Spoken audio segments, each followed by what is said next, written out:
So that was Core Decay. As you can see, very, very different type. Not as action-packed as the first trailer, not as bombastic, but also this trailer clearly had very different goals. Oh, hey, Scott. Scott, can you mute yourself? Yeah. Scott, by the way, is the founder of 3D Realms. All right. I have two more. Trailer for a game in an action RPG, which we announced also at Realms Steep, an event we held in September. Let me just quickly show you this one.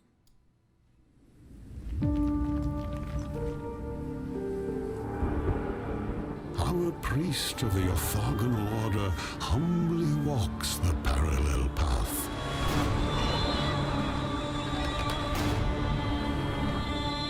But not all walk the parallel path.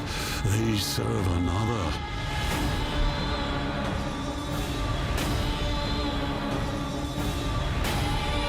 Even the humble heart feels wrath and righteous anger, giving birth to unknown strength.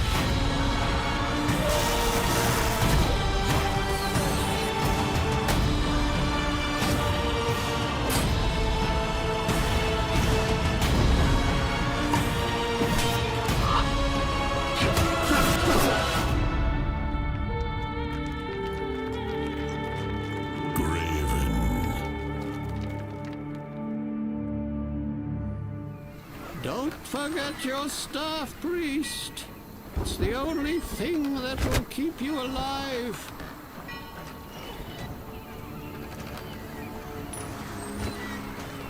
You're gonna need it more than I.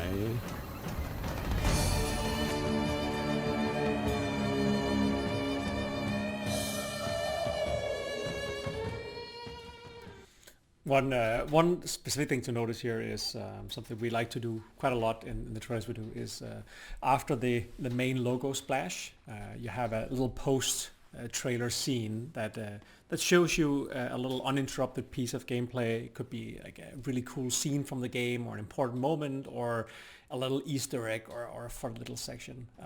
Last one I want to show you before we dive into the nitty gritty of it all is for the latest game that we were part of, which is Ghost Runner. And here's the trailer I did for that.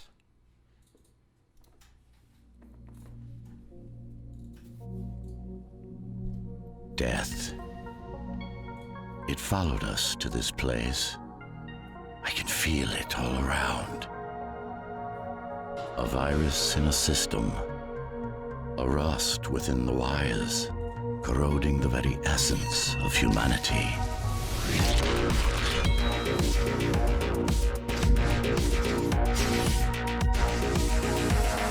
You know death better than anyone. You've seen it, and you'll see much more of it before it all comes to an end.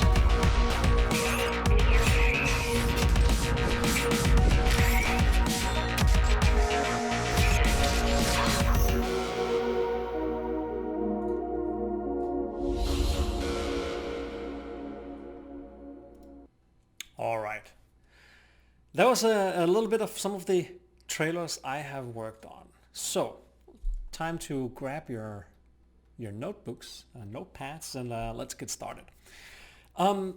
When you're making a trailer, one thing that almost every trailer has in common is that it's based on the beats of a specific music track or a specific background track. One of the things that makes a trailer really tick and make it feel like you're watching something that's in motion is almost like when you're, or not when you're, but when you see music videos being directed. When you create a trailer, think of it as a music video you're trying to put together. Even though the music might not be the most important part, and even though the music might just be some underlying background, it's still the thing that ultimately drives the trailer forward. I have a few examples of different trailers using different types of music. In our trailers, we primarily create something specific for the trailer. So we contact either a composer that's working on the game or someone internally who's just great at doing trailer compositions, and then we ask them to create a piece of music that's the length of what we'd like the trailer to be. Usually around 1 minute is good for most trailers. You can see this one is 1 minute and 2 seconds. This is 1.5 minutes, where a larger part of it is the actual end of the screen where you can see the box and so on. But usually, this is 1 minute and 12. Usually around a minute is a good time. Many reasons for it, but one of the largest is the attention span of most people scrolling through stuff on social media and so on. Launch trailers, so when the game comes out, you have a little bit more leeway because that's the final beat you have in your marketing strategy. So for launch trailers, that's where you can go full bombastic and create, like, for instance, this trailer for Bombshell was 2 minutes long, kind of your magnum opus trailer. But usually around a minute is a good solid timeline. But yeah, the music is essentially what drives it. So that's the first part. In terms of how to put together a good music track for a trailer, we always look at other examples. A great example is actually a very famous trailer from back in the early days of 3D Realms, which was for the 2001 version of Duke Faber. I often use that as an example whenever I talk about how to put together great trailers, because the way this trailer was put together was essentially looking at another great trailer and then trying to mimic it almost beat for beat. So back in 2001, when this trailer was made, very anticipated and popular movie was the original, or the prequel trilogy in Star Wars. And the trailer for Duke Forever in 2001 is made almost beat for beat to match the trailer for the Phantom Menace, Star Wars: The Phantom Menace. And that trailer was fantastic, but that trailer also told a story. It told a story where it was building up to a climax, then you have a point of no return, then you have a bunch of action happening, and then you have the end splash screen, which is kind of the resolution of the trailer, and then after the logo, or after the splash, you have a little bit of in-game Easter egg. It could be a fun one-liner or something else. That structure is very popular, and it's a structure that almost all movie trailers use as well. Since it's essentially a mini telling of a full story. It follows the same beats of traditional storytelling, but cut down to a very, to like a 1 or 2 minute piece. And I'm actually going to look in the questions channel as well at the same time, because this question right here is pretty relevant to that. And what is developed first, the trailer, storyboard, concept, idea, and music? There are benefits and downsides of both. And the way of structuring the initial idea largely depends on which type of trailer you're doing. If you're doing a pre-rendered, cinematic trailer, something, I have a few examples here, for instance, for something like the Halo 3 Believe trailer, which is a trailer that doesn't include a single piece of gameplay, but actually includes this beautiful diorama with the camera flying around. That's a very different type of trailer that requires a storyboard rather than a gameplay trailer, which probably doesn't. So if you are creating a gameplay trailer or a trailer where you want to show off the game, and we do that in almost every trailer we're doing, because that's the type of trailer we like making. We're not big fans of purely cinematic trailers, because when making trailers for games, you want to see the game. That's just our belief, but many others are making cinematic trailers as well. But if you're making a cinematic trailer, the first approach would be the storyboard. And the storyboard / concept would it be essentially put together the same way as you would put together a storyboard for a cinematic, where you follow the same general structure. You have a build-up, climax, point of no return, and then the end. And then maybe a post-end scene. Usually when you do cinematic trailers, you choose a specific part of the game that kind of encompasses all these different things. Maybe it ends on a cliffhanger, etc. But in relation to this presentation here, we're going to follow the gameplay trailer method and the way we usually structure those together. And therefore, the first part after you'd usually do a storyboard, if you do cinematic trailers, is the music, because that's the underlying thing that we would like to kind of match up everything against. So looking at a good example here, what I talked about previously was how the trailer for Duke Forever was made in 2001, where they started by looking at other great trailers that followed these same beats, introduction, a build-up, climax, point of no return, logo splash, and then a post scene. And if you see this trailer, you can see how that is clearly structured that way. It tells a full story, and you can also clearly see when is the climax and when is the point of no return in this trailer. As it is with almost all trailers, including movie trailers, that's the point in the trailer where you're getting the goosebumps, or where you're saying, oh my god, holy cow, I can't wait for this. So let's take a quick look at this, and then I will dive into Premiere and start showing you guys around how we're putting together the trailer for the next game that we're announcing very shortly. So again, we start with logo introduction, just as we've done with previous logos. And then we do a little build-up, a little backstory of our characters.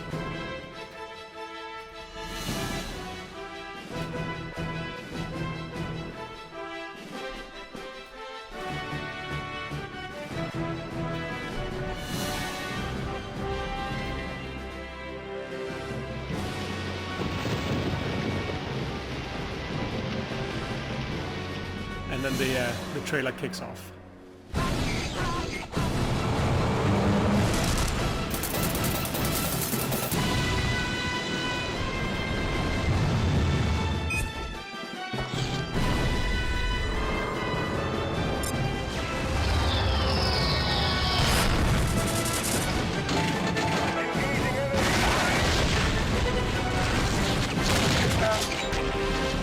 So I'm just going to pause a few times here, kind of to go through a quick analysis of the trailer. So we've gotten a little intro. What are we talking about here? We're clearly talking about Duke Nukem has a lot of history. Now we're in the present time. Who is Duke Nukem? He's clearly a person who saves the day. You see a lot of different kick-ass action scenes and so on. So now we're building up towards the point of no return and climax. What are the stakes here in this specific story? Everywhere! People are turning into monsters! So here is where you can put in a little bit of exposition, for instance. We did that as well in the Graven trailer. There's no place to hide! Please help us! So this is a dire situation, and they're in need of a hero. Thing is really pissed off! We're all gonna die! Duke, the situation has deteriorated. It appears they have the president. The Earth Defense Force has been compromised, and I'm afraid you can't trust anyone. And you can hear in the music as well how it's building up towards the big climax, and then you can tell me afterwards if you can guess exactly when that is in this trailer. Hey, pal, what are you gonna do? Save the world all by yourself?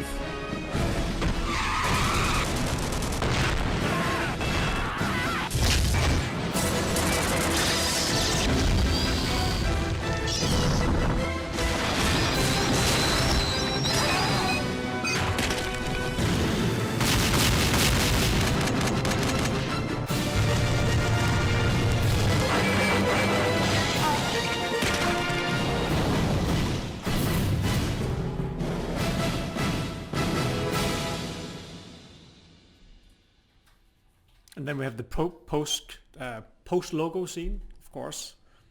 You think them sunglasses make you look cool or something? And then, as you can see, as we did pretty much exactly like in the Graven trailer as well, we did a little post scene, where you're offering him the coin and he says no, and then we have the potential release date or whatever marketing artwork we want to show. So that's a really good example of a trailer that's essentially built almost step by step based on the Phantom Menace trailer, which you guys can go back and look at that after, but it's built in essentially the same way. You can even see here in the beginning, it builds up with the backstory, of Star Wars, a legendary franchise, dips down, and then bam, this is what Star Wars is all about. Flying fast, shooting lasers, and then the exposition part starts. Before they happen. You know, Duke, the situation has deteriorated. It appears they have the president. He can help you.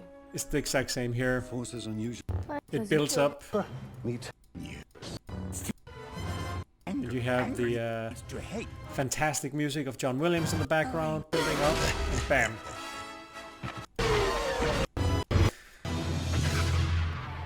You can see, very similar, but that's actually done quite often in trailers, and we also often do that ourselves. Find something as a good reference point, and then build from there. All right, let's dive in a little bit to how we would start out. I am now going to share Premiere, a tool I guess most of you are very familiar with.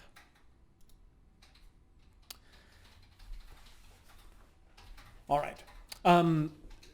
Just to answer this question here, if there's a specific reason why you like to include the post-logo scene. So the post-logo scene is something that potential customers and viewers of trailers have kind of gotten used to, especially after post-credit scenes in movies and so on. It gives those who stick around after the splash screen, so to speak, gives them a little extra treat, so to speak, which is really nice. And it's also a nice place that, after all the music is over and all the bombasticness of the trailer, whatever the type of trailer you're making is over, it gives a little bit of breathing room where you can actually show something from the game uninterrupted, essentially. A little snippet of this thing is actually a game you can play.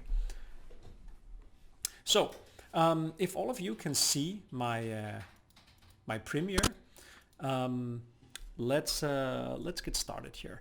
So, as we discussed previously, I usually start my trailers with a music track. So what we're going to be looking at here is the trailer for the next game in the Iron Fury franchise, which is called Iron Fury Aftershock. And for this is actually an example where I got a music track from the game itself, which I had to then cut up a little bit and make it into a trailer track. But here's just a little example of, this is 1 minute long, so you can hear kind of like what we're working with here.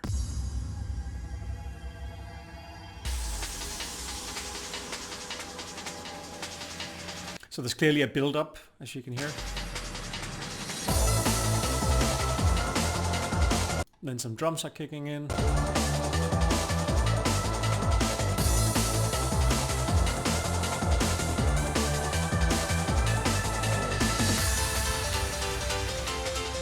You can hear the drums disappear again, so this is a good time to maybe show some slower paced footage, or maybe show some, logos or text about the game.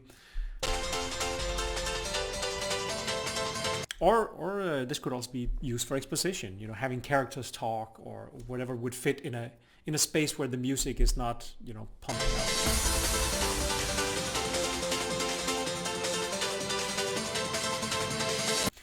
Here, what I usually do as well is listen that, okay, these two parts here are pretty much identical. So this is a good spot where I can cut off the first or the second one if I want to make the trailer a little bit tighter.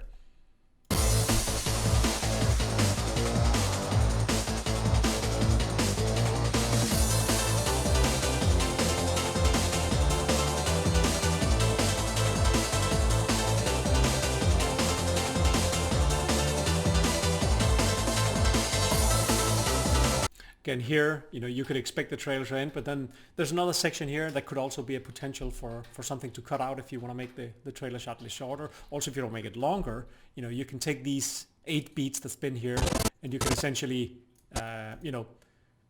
duplicate those if you want just a little bit more footage in there.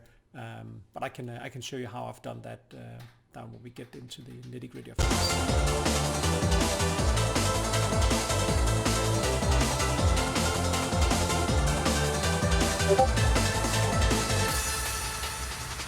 And this would obviously be some kind of logo splash screen, information about availability, when the game comes out, etc. All right. So this is what I get to begin with. The next step here is to prepare all of the different puzzle pieces. So the trailer I made here is a pretty traditional game trailer, so I think it's a good example to show the different elements that we're going to use. The first part of it, now when we have the music track, is to essentially get all of the B-roll footage. So there's multiple ways of doing this. You know, if you're working on your game yourself and you know your way around, you can record the B-roll yourself. The golden rule in terms of B-roll is, you know, don't just play the game like you would play it regularly. Make sure you play it in a way where you kind of, you know, you linger a little bit on the important scenes and you look around like you've never looked around before, and you play the game a bit like a real person would play the game if they were running around in this world. Again, it's for presentation purposes, and you want to make sure that you capture some really, really good moments. What I usually do is that I select a few different levels from the game where I know a lot of cool things are happening, and then I play through them multiple times. So this right here is kind of a bar shootout. Then I play through the bar shootout, you know, 2 or 3 or 4 times, because I know this is a pretty cool level. And then I save that B-roll. And then I know once I get it into Premiere, I can go in and skim through it and see, oh, here's a cool shot where, you know, there's an explosion happening, or I'm avoiding some kind of bullet that flies right by my head. Then I can start cutting them out. Essentially, once you have B-roll recorded, some people also prefer just to record a playthrough of the whole game. It takes a bit longer to cut out all the good pieces, but, you know, whatever floats your boat. I prefer to, you know, if you know your game really well, at least, I prefer to go in and select specific sections of the game where I know, okay, something cool is happening here. So next part is to figure out which parts to cut out and use for the trailer, you know, which pieces of B-roll, and which types of footage you want. So we already established in the beginning, when we went through the music track, that there are both parts with, you know, kind of slow build-up type music. There's parts with drums. You can clearly hear the beats. And there are parts where it kind of dives down again. So to me, that tells me I need some parts where I can cut the B-roll based on the beat. What can be based on a beat? Well, something happening in your video of the game that would be a good transition into the next part. So that could be, you know, punching someone, shooting something, falling, hitting, you know, something collapsing, something, whatever you have in your game that would result in some kind of hit or some kind of quick cut is what you can use to match up to beats to go to the next scene. Whenever you see trailers where you hear the music and you just see random clips go by, and those are usually the type of trailers that doesn't feel tight and feel orchestrated, because nothing really matches the music you're listening to with what you're watching on the screen. The second part is, of course, okay, what about the slower sections in the music, the stuff that doesn't necessarily have beats you can follow, you know, how to tackle that. And I usually use that for environmental pans or slow scenes or exposition, characters talking, places where you can linger a little bit longer on your scenes. So in my B-roll, I have cut out a few different parts for that as well. So let me show you here in my B-roll bin. So some of these parts could, for instance, be camera pans. So I have a camera pan right here for instance.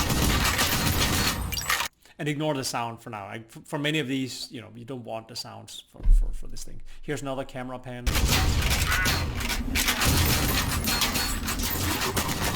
You know, where the camera goes through a scene, and you don't necessarily need to cut, you know, every 2 or 3 seconds or something like that. Let's just go. I'm just reading over here on the side as well some of the questions. For Romy, yes, I hope what I'm showing here is kind of diving into your question. Is the golden rule or rule of thumb when it comes to slow sections in the trailer? Well, there's not a rule in particular, but the slow sections in a trailer, the slow sections in your music, which the trailer is founded upon, is a good opportunity to show or tell something that requires a bit more attention. So that could be exposition. It could be if you want your characters to say something, or if you want voiceovers to say something, if you want to show something that requires a bit more time on screen, then those sections are good. I also use some of them for logo splashes, where it requires you to be able to read something, for instance. So that's how I primarily use the slower sections. So we have now defined our B-roll. We have some camera pans, some environment shots that we use for the slow sections. And then we have a bunch of action shots that we can fit with the kind of the drum and bass type music of the trailer. And I have a bunch of different things here. As you can see, this little piece here shows me where I've cut out some footage. So right here, I found that this second here will be pretty cool because it shows some smoke and so on. Again, here's another scene that's essentially in the same place. But yeah, it's all about like finding and cutting out those individual pieces. What I then do is that I usually find a place before I start putting down everything in my timeline. I usually find a place out near the side. You can also create new clips, but usually out on the side. Let's say that I want this clip where I'm firing a grenade towards the sky. Mark it in here, mark it out here. Then I drag that out here. And then I usually collect all of my clips out here, outside of my work area. Collect all the different clips, put them into categories. So here, for instance, I would have all of my, you can call them the action clips. After that, I would have all of my slow clips, but essentially all of the money shots, so to speak. In this game in particular, shooting someone, blowing someone up, you just barely avoiding a bullet in midair or getting hit by a truck or whatever fits the game you're working on. We're doing action games, so that's what fits here. But all of these different money shots I prepare over here. The next step is then to lay down the music track.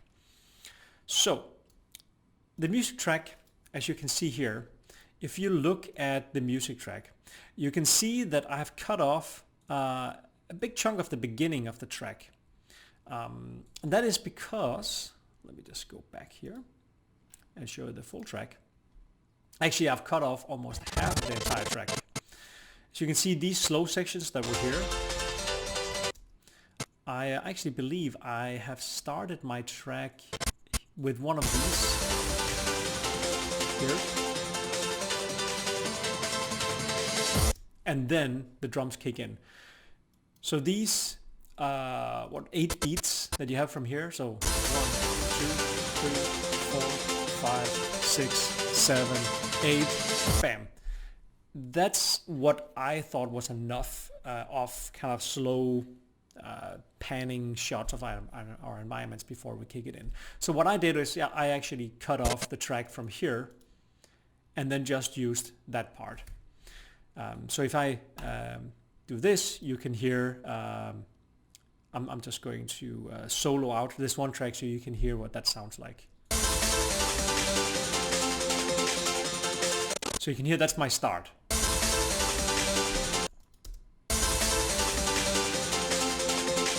So I've now decided where my start is going to be, how my track is going to be cut up for the beginning at least. After that, I start putting down all of my different clips. As you can see here, usually when you do trailers, you're of course doing your original, reveal trailer or something for your initial platform. You don't need stuff like ESRB ratings and so on. You can put it in not yet rated, but once you start creating trailers that are necessary to put out on consoles and other platforms, there are specific rules. You need your ESRB rating or not yet rated. It needs to be on the screen a certain amount of time, etc. But until then, you don't need to focus on that. I just put it in as by default on all of our trailers. So because for this game, this is rated 17 for M for mature. So I start by putting this in. I think this has like a requirement of should be like 2 or 3 seconds or something like that. And then we kick it off with putting together our trailer. The first thing I do, as also mentioned, was, okay, we have the first part of the trailer, which is this. So we have 8 beats of something building up. We don't need action shots here. We don't want to start off just shooting when the music and the drums doesn't really fit with that. So I start here by showing a few pans, like this.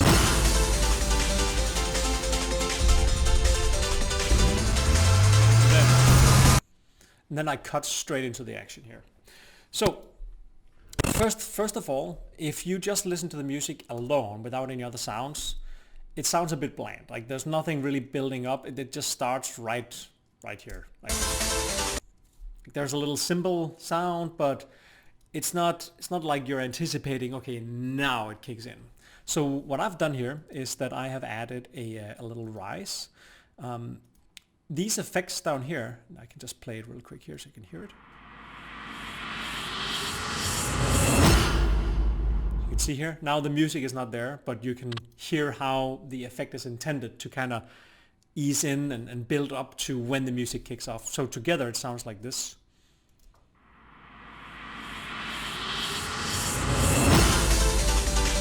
See, that's much better than just having this.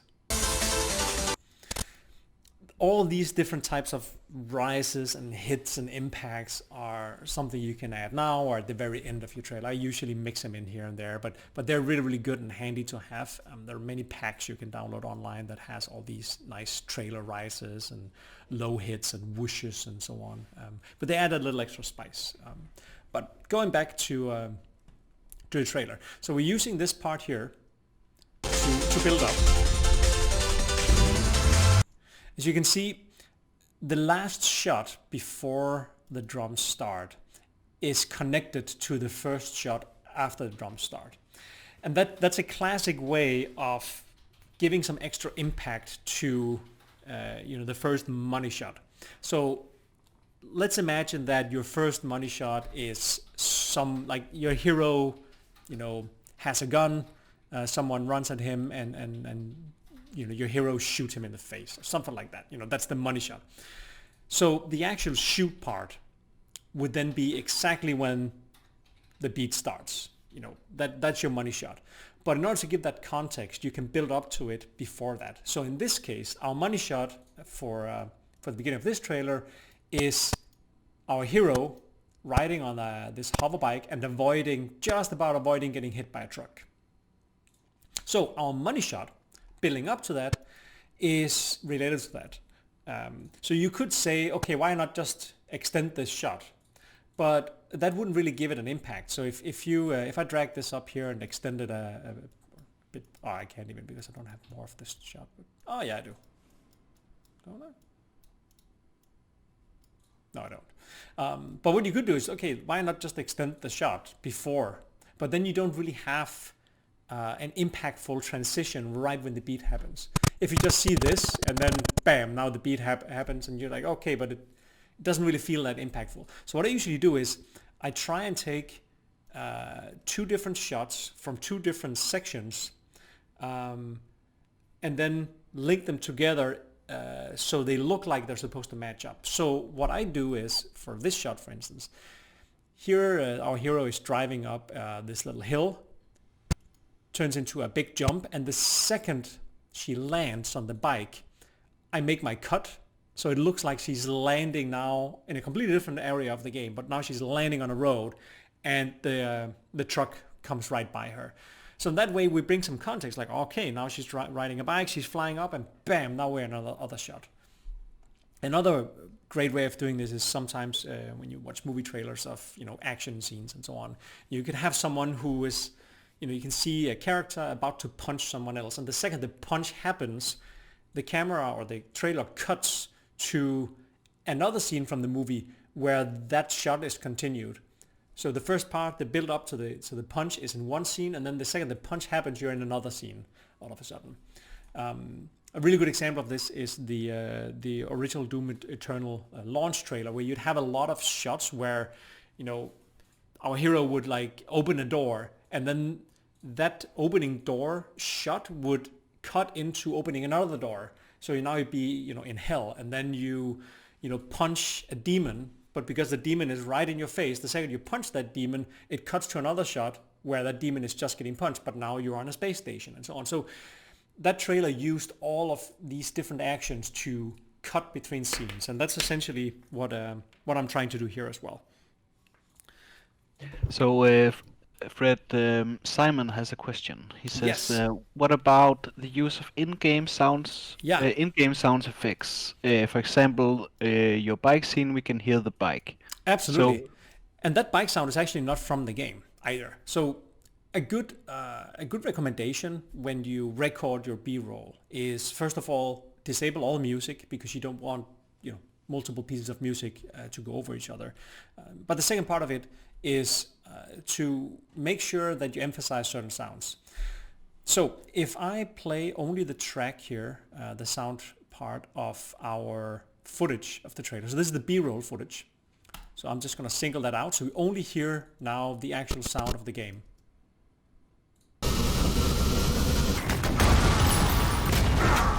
But as you can hear, this right here,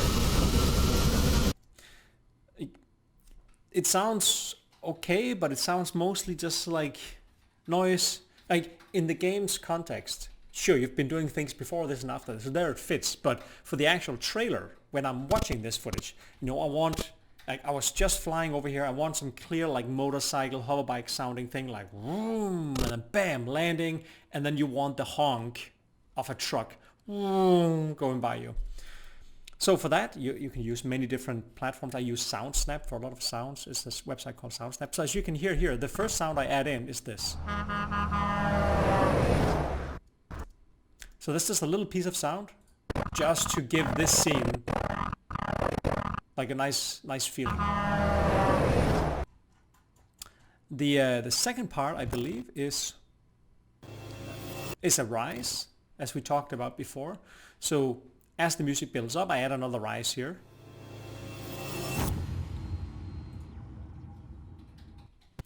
And together it looks and sounds like this.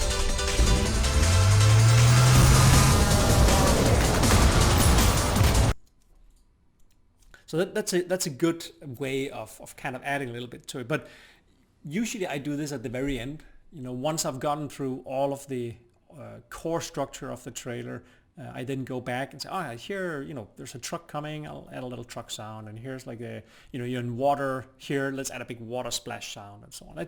Those little extra details that really makes the trailer shine. So continuing through the structure here, we now have our intro, we have some panning shots, we're then building up, bam, we have our climax. She's riding the hoverbike, trucks are flying by. Now we need to start cutting all of our footage to the beats. As you can see here, all of my shots are pretty much exactly the same length. And that's because I cut them all to the beat. So if I solo out just the track, the music track, you can see how all of the shots here match the beat. So let me count to like 4 or 8 in between. You can see how they match. 1, 2, 3, 4, cut 2, 3, 4, cut 2, 3, 4, cut 2, 3, 4, cut 2, 3, 4, cut 2, 3, 4, cut 2. It's like it follows this rhythm all the way through. And I try and match as many of these cuts as I can to something interesting happening. So whenever there's an explosion happening, all right, I'll time the cut exactly with that explosion, or exactly with this shot, or exactly with this jump, or this fall, or this whatever it is your footage is in the game. So in this case, I cut everything to beats of 4 because it leaves me enough time to show some footage. You can also cut it to beats of 16 or 8 if you want to make it more fast-paced. That all depends on the shots. Sometimes you have something in the music where it builds up and all of a sudden you have like 16 beat drums and stuff like that. Then you can also do those cuts really quick, or you can add in little flashes to it or something like that. You can also divert from the beat, absolutely. You can sometimes do longer shots that fit in, double the time. But usually you want to make sure that whenever you go from that longer cut into the next cut, that it again fits exactly with the beat. That just feels really, really good. And it also feels like those making the trailer actually know what they're doing. There are a lot of trailers out there where they don't follow these rules, and it's often hard to pinpoint exactly why those trailers don't feel as good, but those are primarily the reasons that they simply don't match the music and the beat and what's happening. There's also no coherent story in there. So we're now following our beat here. We made a little build up. She's riding her bike. It hits here. She barely gets hit by a truck, and now we have action scenes. Now we're getting into the territory of, okay, what do we want to show from the game here? Do we just want to show just random action scenes? Like, it's just gonna be her shooting and blowing stuff up, because that's what the game is about. And you want to show footage of what your game is about. You want to, okay, in this game you can both ride bikes and you can shoot stuff and you can blow up things and you can interact with things, and you want to tell all these different things because trailers are essentially an advertisement. That's why, unfortunately, most movie trailers essentially tell you the whole story of the movie in the trailer. It's an advertisement. It's to tell you, look, we have big explosions, and look, we have cool action scenes, and look, we have romantic scenes, and we have horror scenes, and there's drama, and we also want to end the trailer on a cliffhanger because we don't want to show too much. Same kind of thing goes with game trailers.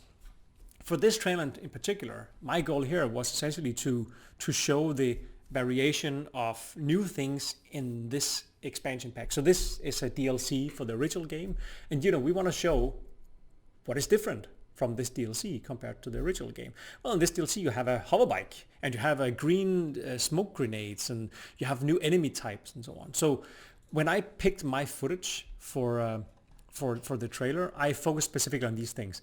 Also, what type of environments look epic and grand and looks like something people would love to dive into. So we have, you're in the middle of a city here, avoiding a truck. Here you are like an underground base thing. Okay, now you're on water. Now you're in like a bar. We also have a scene later where you're in a volcano, and a lot of different variation, stuff like this where there's lava and so on. So that was really important when putting together that type of footage for the trailer. But essentially matching it to the beats of 4 until we want to show the next thing. So we're matching it to the beats of 4, and we clearly have a couple of different sections of music in the trailer. So if we start here, we have this part here. That's 8. And then it comes again, but now there's some piano, but it's still essentially the same piece, but with some piano in there. All right, it gives us a bit more time to show more things. And there's also a build up again right here. So build up comes here, and bam. So, okay, there's another build up. We had our first build up here with the bike. And then there's a second build up. And there's a third build up as well. Right here. Like, it's essentially when you hear the cymbals, you can hear, okay, it's building up a little bit, and then bam. All right, what can I use those build-ups for throughout this little track here? Well, I have a few things I want to say to the players. Well, because trailers are advertisement. And what do we want to say with this trailer? Well, we want to, of course, show that this game has a lot of cool new features and weapons and so on. But we also want to tell people who don't necessarily know about this game and doesn't follow the news, the people who just stumble over this trailer on Twitter or Facebook, like, what are they actually getting here if they didn't necessarily know? You don't necessarily need to use text splashes in trailers, but in a trailer like ours for a game that's very 90s inspired, we think that text splashes do a really good, or they fit really well. Because it was something that was very commonly seen in 80s action movies and so on. So what we focused on here was, okay, let's at least tell whoever's watching it that our main character is back. She's back from our previous game. She brought some new toys, and she's now going to take down Haskell for good, the villain. I almost always use 3 text splashes. I think 2 is too little to tell anyone what you want to do. 1, it just doesn't make sense in the middle of the trailer. It's just have text and then that's it. 4 seems a bit too much because you also want enough time to be able to read them. So I always do 3 text splashes whenever I do text splashes in trailers. In this case, you know, those text splashes tell a little story. Like, what do we want to tell? We want to tell that, okay, Shelly's back. It's the new game with Shelly. There's some new stuff to play around with. And the villain who escaped, spoiler alert, in the previous game, it's now time to really take him down. That's all we need to show. The rest of the stuff that you're thinking that, oh, but what about release trailer and all that info, release date and availability and platform, all that stuff you can save for your end splash screen. Because that's the one where the music is over and you can essentially put it there for however long you want your YouTube video to be, for instance. But that's the page reserved for reading more details. Oh, okay, this is going to be out for Xbox and PlayStation, or okay, here's the legal info is also there, and yeah. So I do 3 text splashes primarily, and each of these beats, the build up that we have here with the symbol, I use those for the text splashes. So let's talk a bit about text splashes in general, or stuff that's not part of game footage. In this case right here, let's just quickly take a look at how I do this text splash here.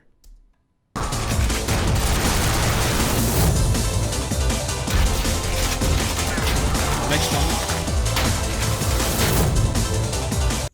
So as you can see, it's like, all right, this is some cool 3D effects, and the game takes place, for instance, near a volcano, and we have all this, fire and embers coming up, and it fits very well with the theme of the game. How the hell can I both edit and make these things?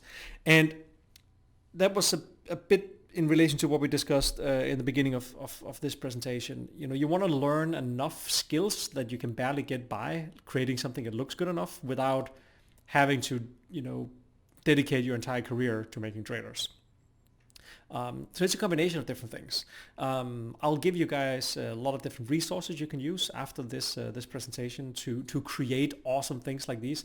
But truth be told, this is made in After Effects, and I don't know how to use After Effects, but I still made all these things myself. Even the last, let's see the end of the trailer here. So when the last logo appears.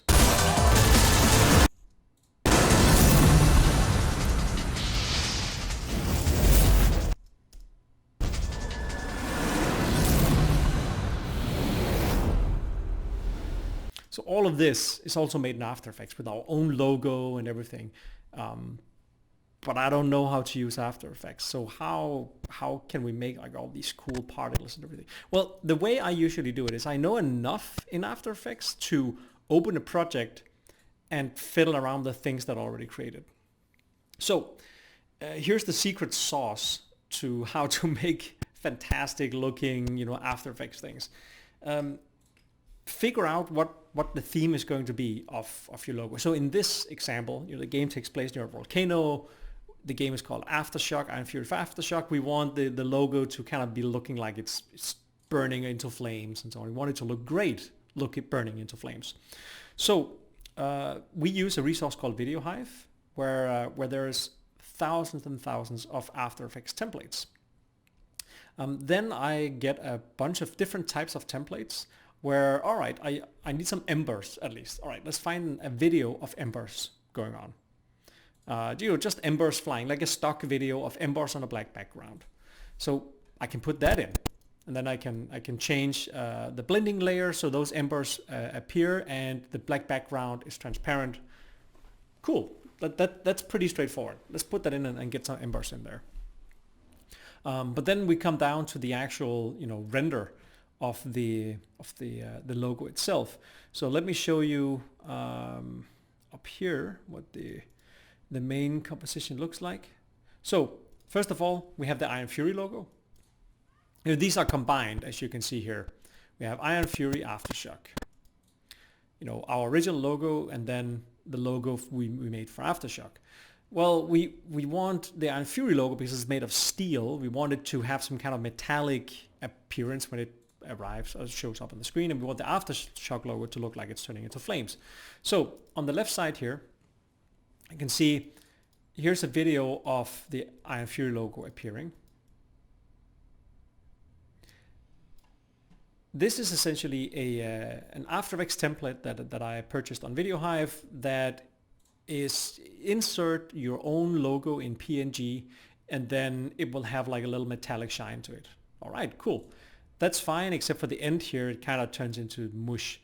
So I essentially take the beginning of this, and then I fade this video into our logo, as you can see here, which is just the pure Iron Fury logo. I position it, you know, right on top. Oh, this is not it. I position it right on top of the other effect, and then I fade away the other effect while I fade this in, and that gives me the effect of the Iron Fury logo going from metal and then into its real logo.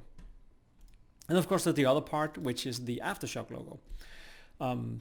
Again, I found a great After Effects template that had a logo that you can replace yourself. It's just drag in a PNG that is created through embers and flames. So that one looks like this.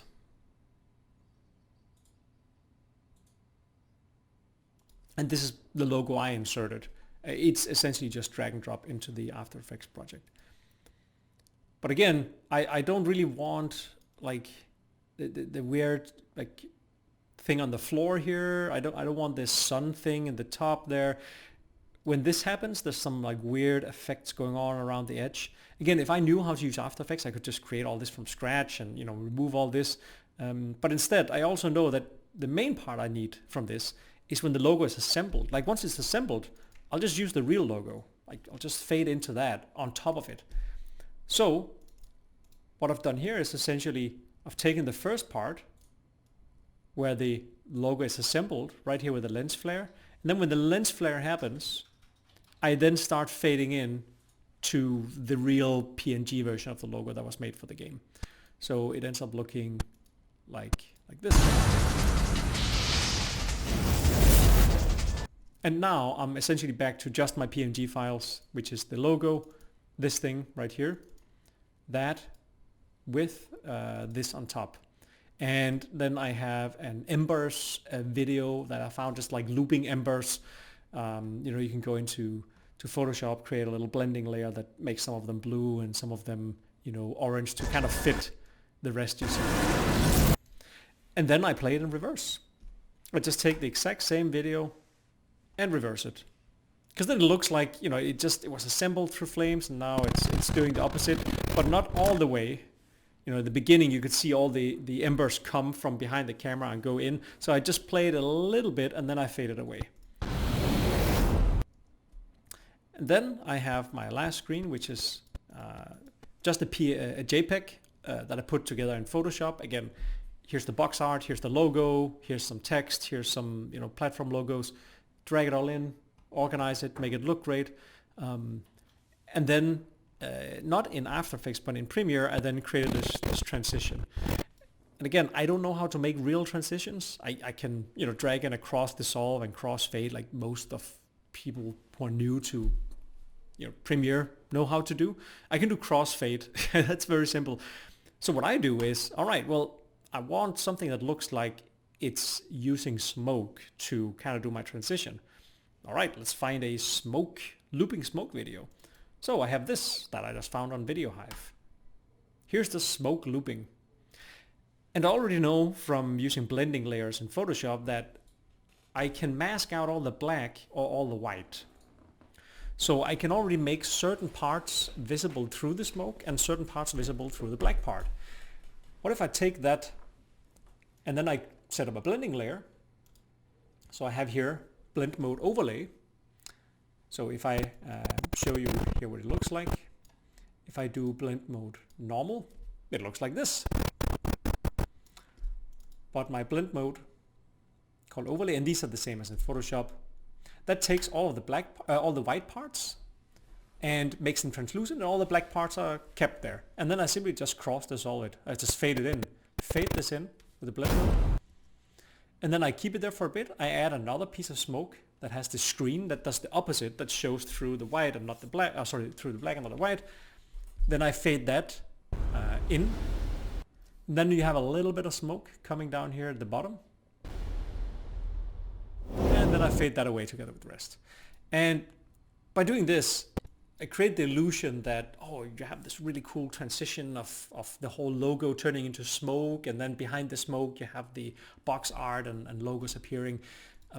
But in reality it's really simple. Again, you could go into After Effects and spend years learning how to create all these things from scratch to make them look like professional AAA quality logos and effects and so on. Or you could do this, because this is more efficient and you receive this, you get to the same result, and you can do it without spending, tens of thousands of dollars hiring professional After Effects guys to create something unique for your game. So there was just a little long side note about logos and After Effects and so on.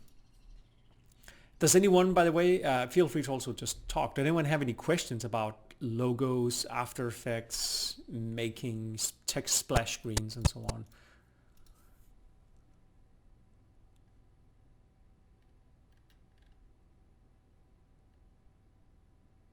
Mainly just like you said, you had some resources, because Yeah. I guess it takes just some time to just play with it yourself to get good at it. Let me show you actually in a good example. So this is actually some of the stuff I used for this trailer. So this is Video Hive. Many of these cost like $10, $20, $5, etc. So I knew, and you can even see here on my recent purchase list, I knew I needed a metallic silver something transition logo for my Iron Fury logo, and I knew that I needed some fire stuff.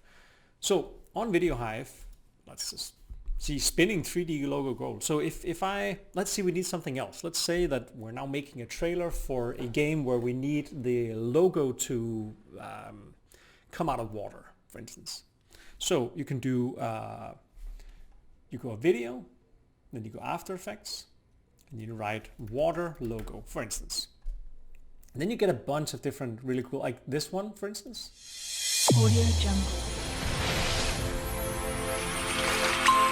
Audio Jungle. Audio Jungle. Like that's really cool, right? But what it essentially is that you download the After Effects file, and then there's a big layer you can double click on and just drag in your PNG, and then this thing changes into whatever. See here, customization examples. Here's the Invato logo. Here's some other graphic motion logo. And you can use Premiere to just tint the colors, change the hue and saturation and so on. So it's essentially a combination of these things. Again, you could even take, like if you wanted this thing, instead of being a circle, to be a triangle, for instance. What I usually do is I just look into the After Effects file where this circle is appearing. And After Effects is just a bunch of layers with a bunch of fancy stuff happening that I don't know how it works, but I do know that there is one layer with a circle that creates this. Where is After Effects getting that information that it has to be a circle? You just dive into that layer until you have some kind of graphics of a circle. Usually it's just a flat image of a circle or a piece of vector art or something. And once you get all the way down to that circle, all right, cool. Let me replace this circle with a triangle, and then just drag that in and delete the other file, and then see what happens. And in most cases, well, now it changes into a triangle. Cool, I know how to use After Effects now. So that's a really good resource for these kind of things. If you go back into the things here, as you can see here is the one we used for the fire logo, the beginning of the fire logo. Audio Jungle. As you can see, I didn't actually use the part where the logo appears. I only used until here. And then I faded in my own logo, made sure the colors matched and so on. Here's another one with a 3D metallic reveal. I think for this, I actually only used sometimes I only use like the little end part, like, okay, I just want the logo to come in like this. And then when it does this, when the little, lens flare happens, then I use that as a cut to put in my real logo, for instance. All right. Let's go back into our trailer. We're almost at the end here. Let me just change windows. Fred, may I add something? A comment? Yes, and this is Red Eyes Dragon, by the way. He is one of our real video people. I'm not a video man. He's working on one of our games right now. Hello. To comment on downloading After Effects files, that will probably get you the best result, but you can also download Premiere Mogurt files, which are motion graphics files that are created in After Effects, but you do not require After Effects to load them as long as you have the most recent version of Premiere Pro. And I would say that you don't get as good results, but you do get good results if you're not doing anything like crazy 3D. And I recommend those if you do not have After Effects or do not want to purchase After Effects monthly.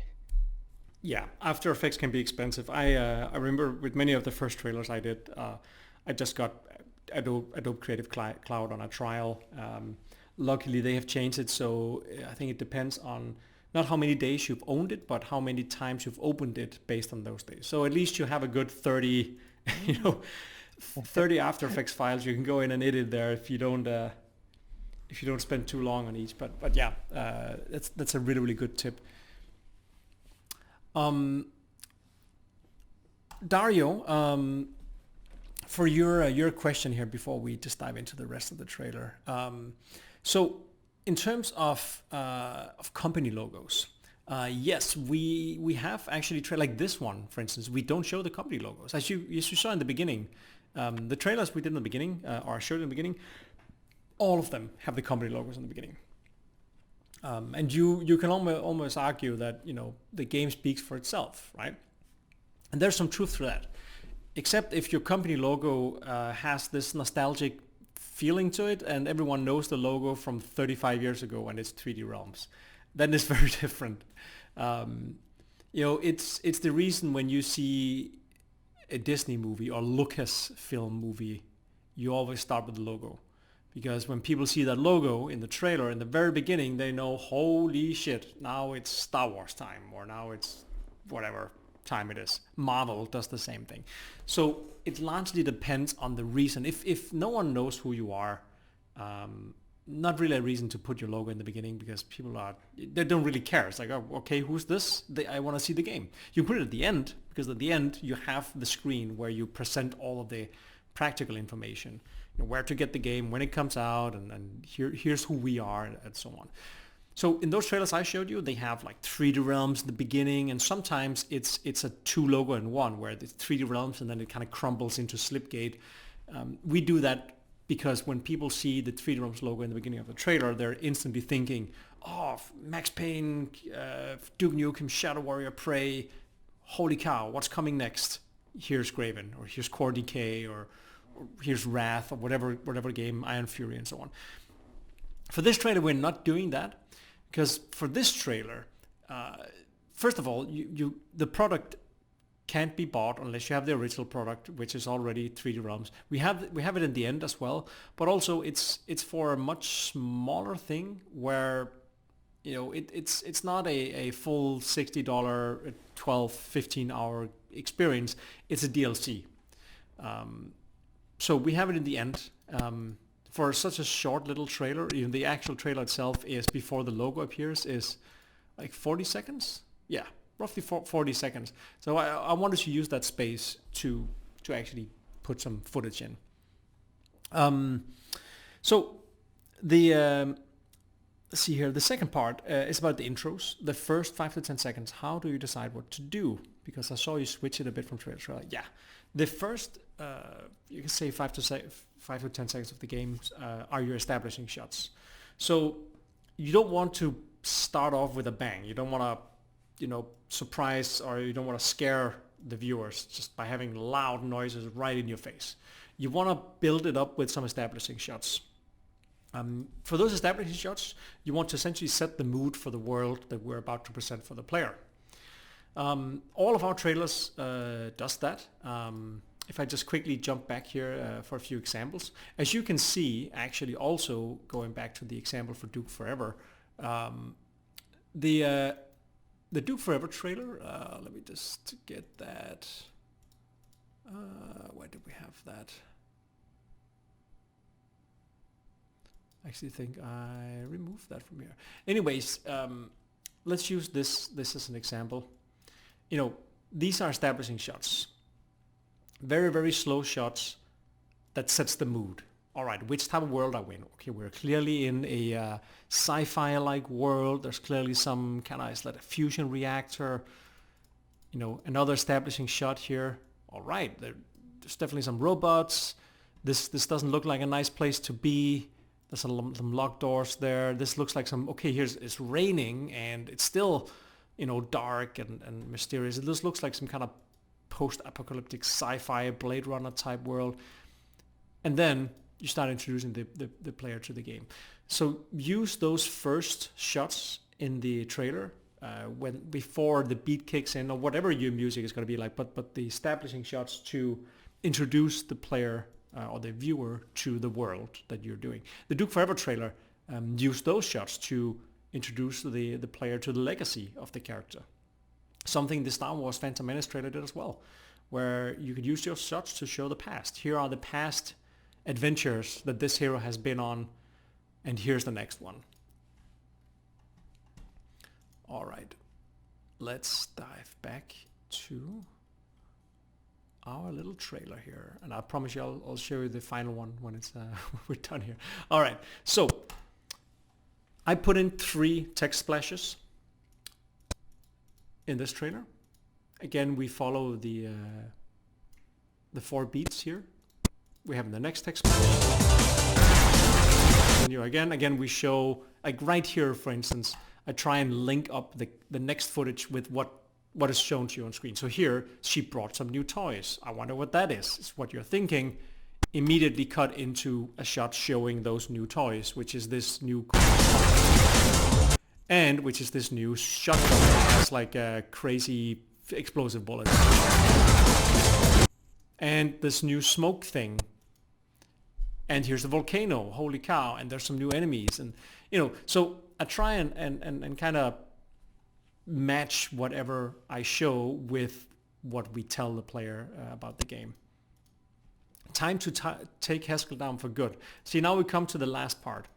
The last part of the trailer before the text splash is essentially where you want to try and end the trailer on some kind of cliffhanger or some kind of point of no return, or you can also, like this is the part where you can show your most badass footage, the footage that will leave the player with the last impression or the lasting impression of the game.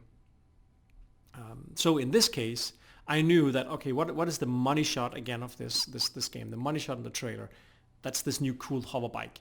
Let's end the trailer with an action-packed scene where you're flying through the air on your hover bike, killing enemies, and then bam, here comes the logo.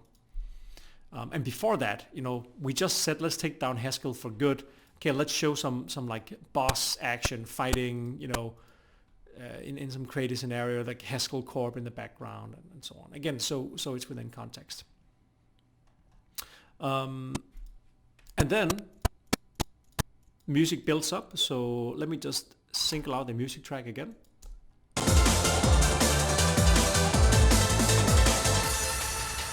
And again, it sounds very tame, as you can hear. It's just a cymbal. So I added a little rise here.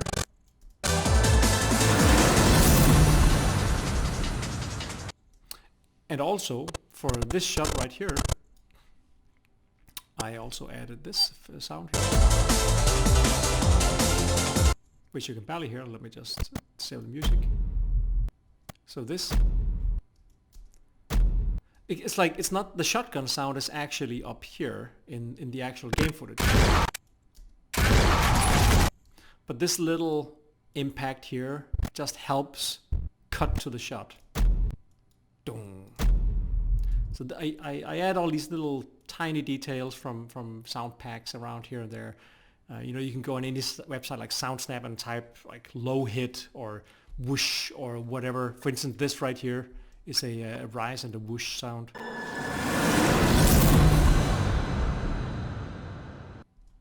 And then right here, when the logo kind of appears, I know, okay, I want some kind of like another fiery sound, so I added this one down here. And then when it disappears, I added the sound down here.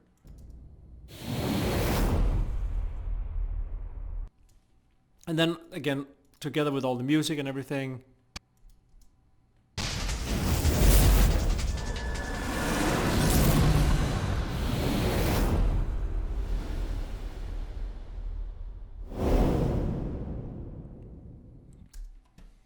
so yeah, that's essentially the gist of it. So let's see the full thing, shall we? I'm just going to switch over to my channel here, the 3D Realms channel, and here it is. And change the window to here. So this is the final result, so to speak.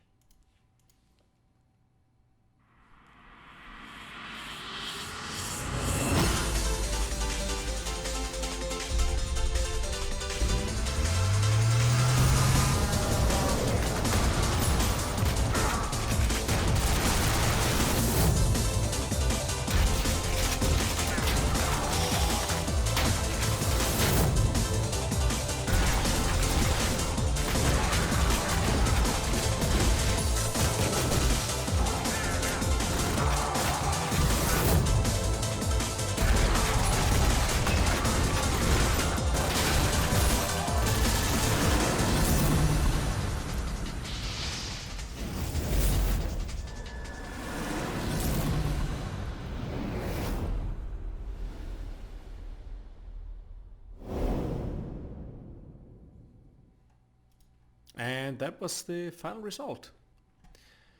So yeah, the Core Decay trailer, that shows in-game UI. As you have probably noticed, there's no UI in any of my trailers except for Core Decay. I include the UI in a trailer if the UI is important for the gameplay. And that happens to be the case for Core Decay. Actually, the trailer itself shows several parts of it where you interact with the UI, because it's a key part of the game. The game is supposed to be a spiritual successor to games like Deus Ex Immersive Sims, where a big part of it was, navigating your inventory and using upgrades and so on throughout your UI. So we wanted to show that in the trailer. So I would say generally try and leave out UI unless it serves a function or a purpose for what you're trying to tell with the trailer. So that's essentially it. I have a few more things before we wrap this up, and I also think I have around 15 minutes more in the schedule here from Thomas. So I would like to end by showing a few key trailers that had a big impact on me. And then I am going to take a look at 4 trailers from you guys and girls, give you some feedback, and then we're gonna end off with a last little Q&A round.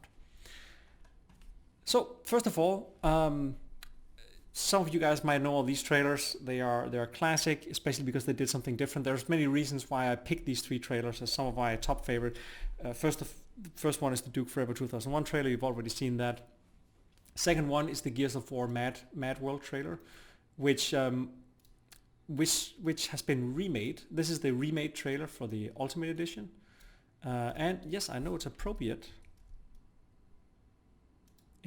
to some. This trailer was pretty fantastic. It's Cliff Bleszinski's favorite trailer. Of course, it was also his game, because it takes this otherwise dumb action game and gives it a sensibility and personality. So let me show that here for you guys.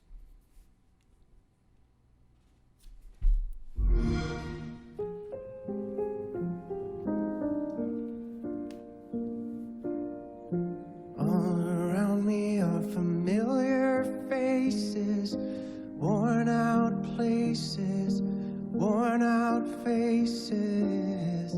Hide my head. See, talking about the context, like when the lyrics mention faces, you see Marcus Phoenix close up, like again as we talked about previously about putting context into what you see on the screen and what you hear and the shots before and after. I wanna drown my sorrow. You know, drown your sorrow the second that a helicopter is crashing into the ground, essentially drowning the sorrows of those who are within it. No tomorrow, no tomorrow. And I find it kind of funny, I find it kind of sad.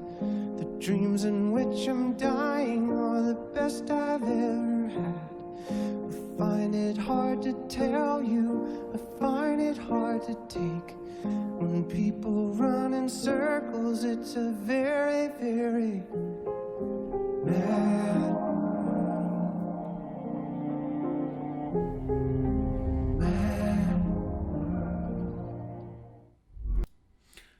So that's one, and then I have two trailers from Halo 3. That game had a surprising amount of fantastic trailers. One of them is the Believe trailer, which is very unique because it doesn't show anything from the game at all. You know, they've made a fantastic range of trailers. Many people know that Neil Blomkamp, the creator of, for instance, District 9 and a lot of different popular movies, actually started his career by making a commercial or trailer for Halo 3. And this one is called Believe, and it's essentially a kind of diorama of hand-sculpted characters from this war between the humans and the Covenant. Rated M for mature.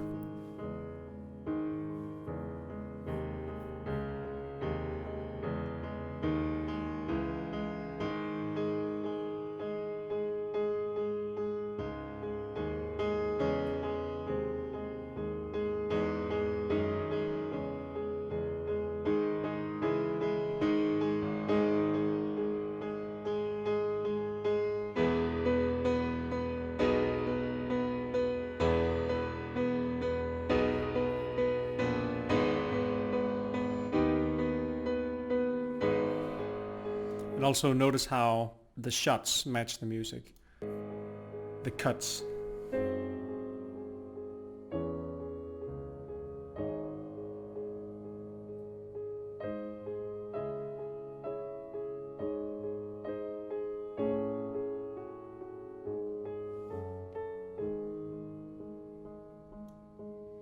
And this is a really cool thing. I really like a little detail. Like whenever you have a trailer that's resting on its final notes of music, if you have like a logo you always show at the end of like a logo of your company or whatever that has sounds, just like completely disable the sound like they did here.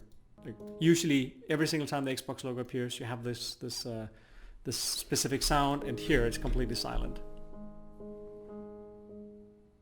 And then at the very, very last stroke on the piano, it says "Jump In," the slogan of Xbox. Brilliant trailer. Last one is a good example of a cinematic trailer. Those can really be used to sell your game, but they're extremely expensive to get made, and you know, large AAA companies usually do these for their games. You especially see them in a lot of Call of Duty type games. On Halo 3 did a really nice one called or Bungie called Starry Night. And these have very specific purposes. They're not supposed to tell you about what's the game about and what's the gameplay look like, because these trailers are usually made for already established franchises or for studios that had infinite amount of money to market their games. So this is an already established franchise. It's the third game in a series. What do people want to know about our mysterious hero? And they realize that everyone wants to know who the Master Chief really is. You've never seen his face, you don't know where he comes from, Why is he fighting this war? So they made this trailer as a cinematic trailer where you see him as a kid talking about Starry Nights, and then it cuts into the present day, and it's a pretty brilliant trailer, super badass. And 1 minute and 1 minute and 1 second, it's like the perfect amount of time for a trailer. So let's see this one real quick. You ever wonder what's up there? Like what?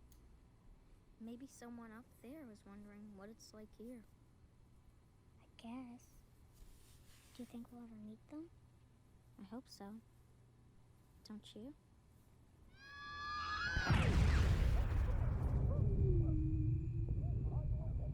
Do you think we'll ever meet them?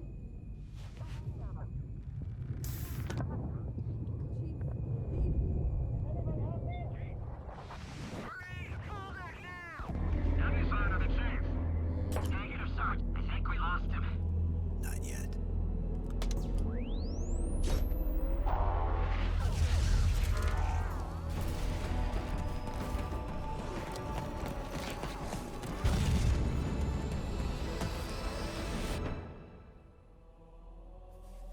Product not yet rated. It's just such a perfect trailer. Like, it just tells you everything you need to know about the story, the world, the character, the conflict. That is all. That's all I had. I'd love to end this with taking 4 trailers that was sent to me, and I'd love to know who on this call made these trailers. So the first one is for Ralph. Who is behind that game?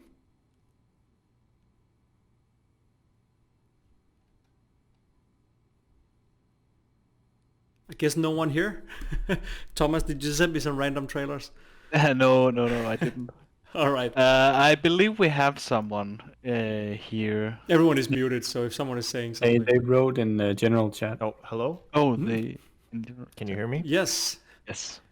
It's me and a monk business in here. Ah, fantastic. All right. Let's watch the Mine Ralph trailer. I'll first play the full thing. See, 1 minute and 1 second. Perfect. I'll first play the full thing, and then I'll just skim through it and give a little bit of feedback.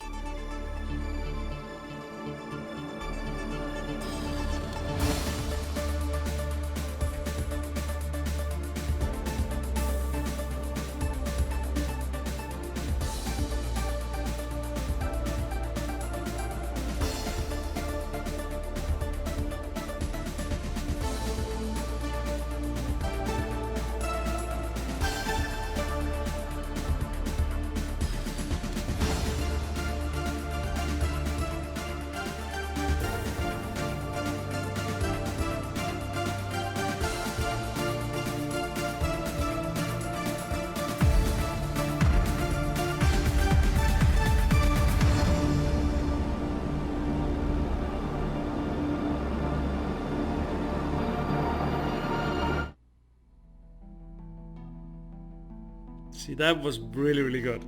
Okay, so first of all, let's go in reverse here. Ending on this cliffhanger with the music building up and then cutting to black, and then slowly showing your logo. That was really, really good. Again, you put in the logos here, now available on Steam.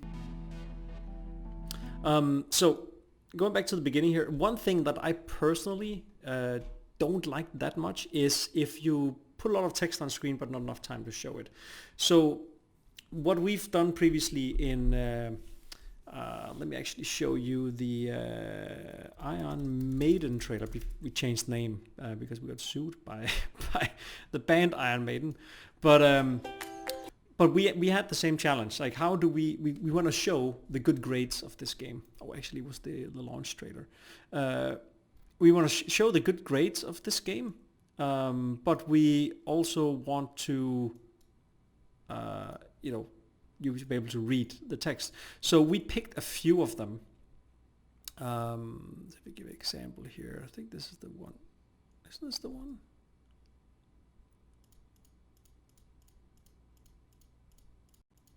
I think it is.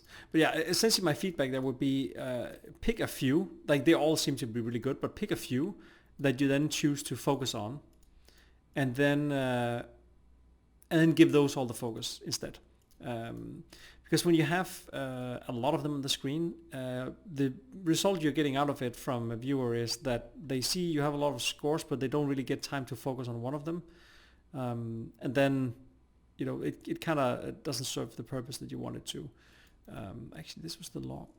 See, Yeah, so this is something we actually considered when making the trailer. But the thing is, what we decided to do is that if you actually look closely at the scores, every single one of the scores is actually just a joke. It's not a real score. Yeah. See that also makes it an even bigger problem, because like my reaction when I see this, because it happens so quick, like each of these, when they appear, you want to read them, but then another one appears half a second later, and then you want to read that, but then another one appears, and then you don't really get to read through them before they're gone. So this is over, see, 1, 2, 3, 4, 5 seconds. So I love you. I made this lower, and then it's gone. So I'll probably put half as many there and then still leave it at 5 seconds. Again, if you really wanted to show, the score, I found actually the exact place in, I had it open just before, right here. Where we simply just leave a full section in the trailer for it.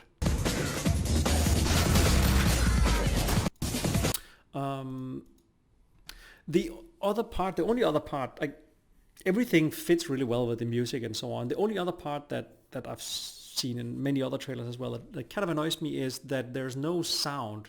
Like there's music, but there's no sound in the trailer. There can be many reasons. One is like maybe the sound design of the game, it doesn't really fit, but then you can always lower the volume just so you get an idea of, okay, what's happening on screen actually has sounds. Or you can give the trailer sound pass. So right there, for instance, you add a little bit of like a little bump and a little gravel sound, a little swoosh sound, and then it hits this and you add a little impact sound. Like just these little things to connect what you see with the actual trailer.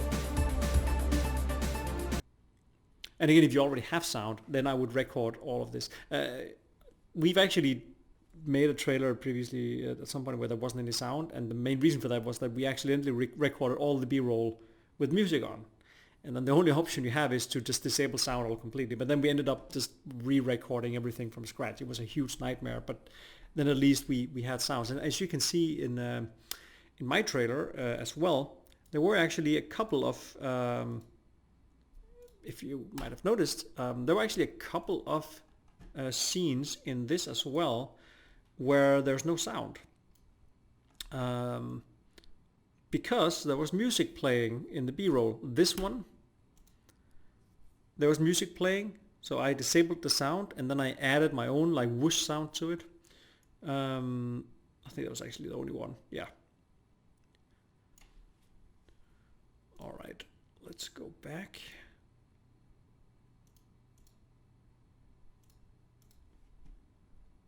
But the game looks really cool. Absolutely. Thank you very much. And the one thing that you said about adding sort of sound effects after the fact, like when you're sort of done, I think is a really that was a really good idea. I wish we had thought about that when making the trailer. So yeah. It can also become, if you want to add a sound every single time it bumps into something, it can also become a tedious thing. So the best advice is if you already have sound in the game, just use that. Also, a few other things. But see, this is where the After Effects trick comes into play. Like, so when this appears, high-speed gameplay, it kind of appears just as, here's text. It has like a little a door open, transition to it. But that's just it. You see, it's high-speed gameplay because that's what it's about. But the text itself, what I would probably have done would have said, okay, what's the art style of the game? Okay, we're going for pixel art. Let me find an After Effects template that does pixel art, like pixel art, appearance, pixel art, something, and then use that, center it on the screen, and then create a cool transition there. Again, that's the way where you can say, okay, these things that are clearly just a piece of text on the screen that has a little fade in, how can I make those match the quality of the game? Because the quality of the game is really high. You have all this great pixel art. So it could be like a pixel, you can even pixel glitch logo, or you could do pixel speed logo, or something like that, to match, whatever it is you see in the game. And on Video Hive, there's tons of them.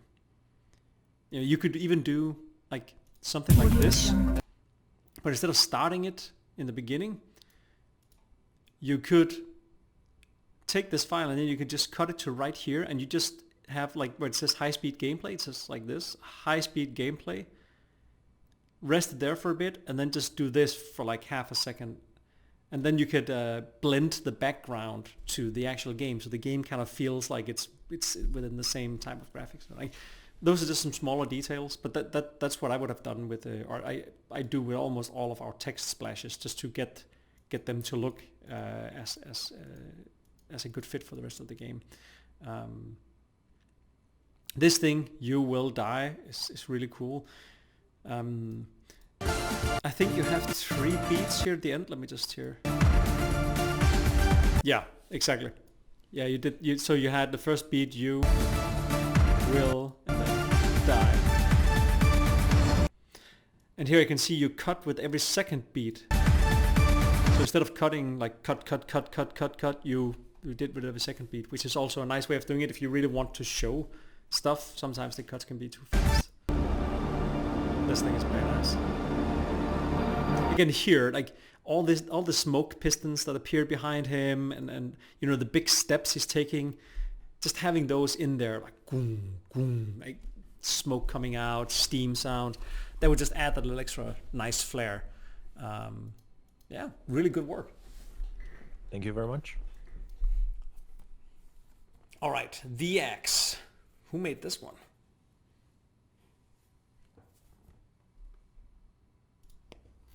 Me and Michael. Oh, no, sorry, that was you, Dario. I'm looking in questions, that's why. So the Axe person is not here? All right. Ooh, someone said something? It was just me. So Jesper is just away, and he has... I don't know who submitted this one, but I can find out. All right, let me give a quick feedback round of this. Again, 1 minute and 6 seconds, perfect.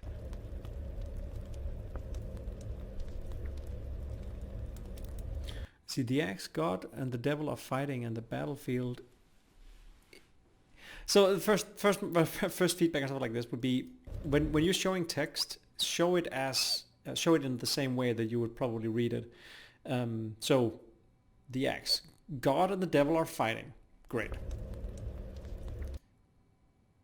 And the battlefield is already there. I'll probably split it up. So whenever you show text, you need to show it in the same way as you would think it or speak it out or present it to someone. So it will be God and the devil are fighting, and the battlefield is the heart of man. And then you have a quote, apparently, but the text for the quote disappears within, so it appears at 07, 08 it appears. It's there for less than a second. It's almost impossible to make out, like if you see the trailer here. Frederik, and then you're already into your game. So definitely you need a little bit more breathing room there. And if you're doing quotes, make sure you quote the actual quote. So when it appears, you already know that, okay, this is something that was said by someone. Last but not least, you need to know who that someone was, because otherwise the quote loses all of its legitimacy. Unless it's Albert Einstein, someone that's commonly known. But if it's someone where okay, not everyone would exactly know who this person is, make sure you write below, famous philosopher, stuff like that. Also give it a little bit more breathing room at the beginning, because there's no time in the beginning to show any kind of ESRB logos or fade in. It just starts instantly on the X. All right, let's see.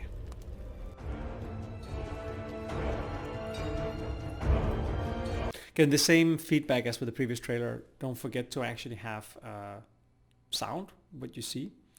And if the UI serves no purpose for the actual trailer, I would remove it.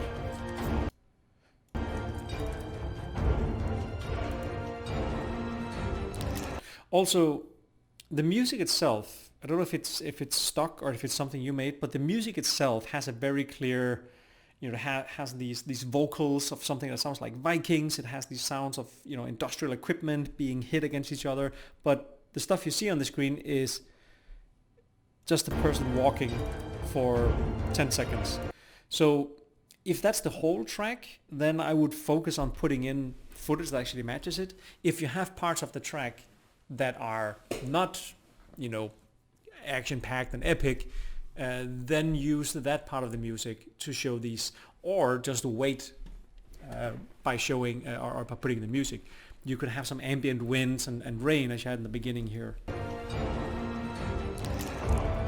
And this clearly shows me that you do actually have sound in the game, or this was a sound that was added. Regardless, if this is a sound from the actual game, the game is lacking severely sound effects. If it's a sound that you added in post, like in Premiere or whatever, it sticks out because there's no other sounds being played.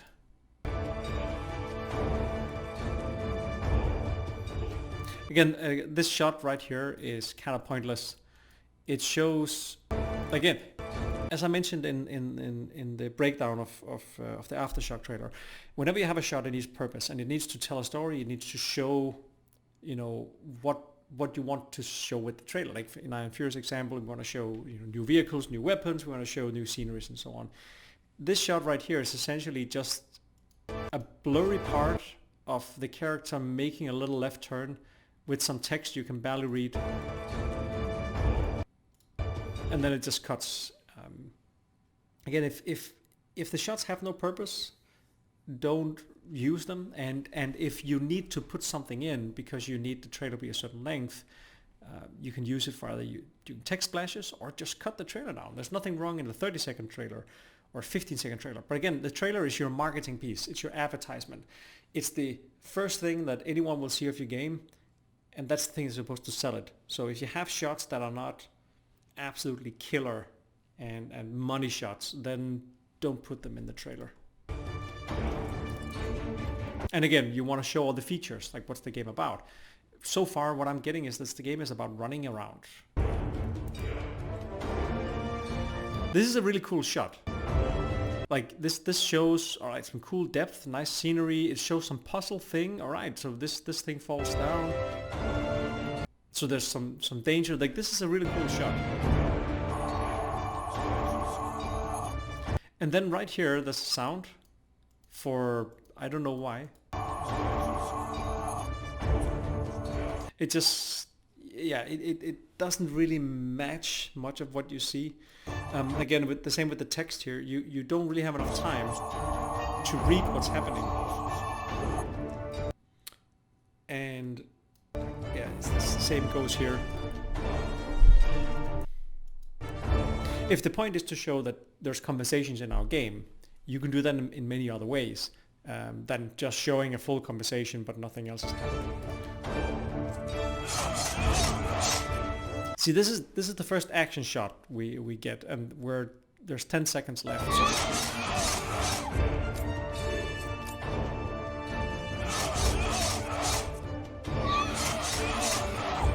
The shot goes on for way too long. Doesn't really match any beats of the music. Music also a bit too low. And this shot doesn't really... See, you could cut off most of that. Oh, and then it just ends abruptly. There is... Okay, so there is a split second, less than half a second here. I can barely pause it in time, I think. where you get to see some text.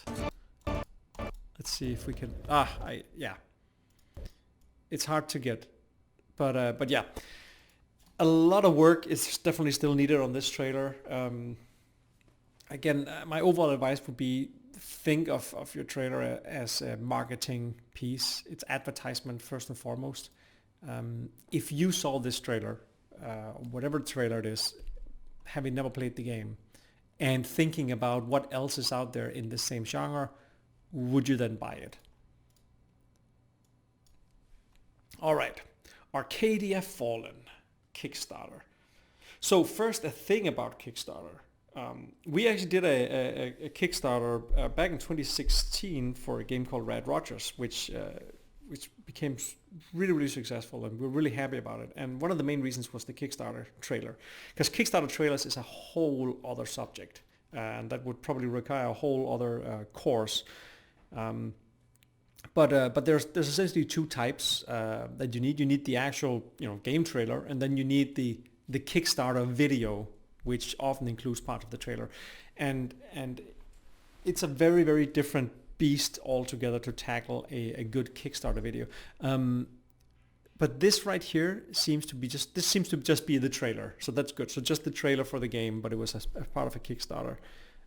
Is the creators of this trailer in this call? Hey Frederik, I'm awesome. Here. Hey Daniel. Hi. All right, let's check this out. Yeah, 56 seconds, perfect. From the shimmer of light in the workshop, you felt safe to the broken glass.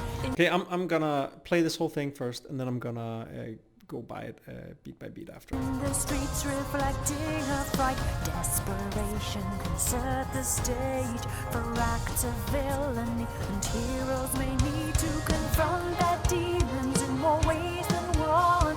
For a choice to be made, you must overcome the binding and twining of souls are born, so strong that they just keep you bold and tall. Yes, you, what will you do when the call for action beckons you to choose? Yes, you, what will you be? A hero, a villain, or a monster indeed?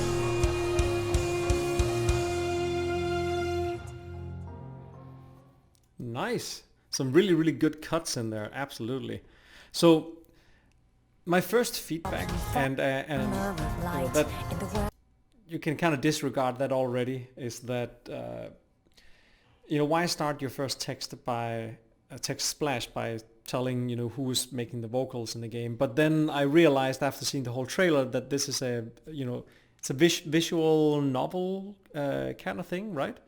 Yeah, exactly. Yeah, exactly. And we designed the Kickstarter as sort of a sitcom kind of setup to introduce the cast that we would be working with. I kind of had a hinge after watching it that's what it's about, because all the other text splashes was so that it absolutely makes sense.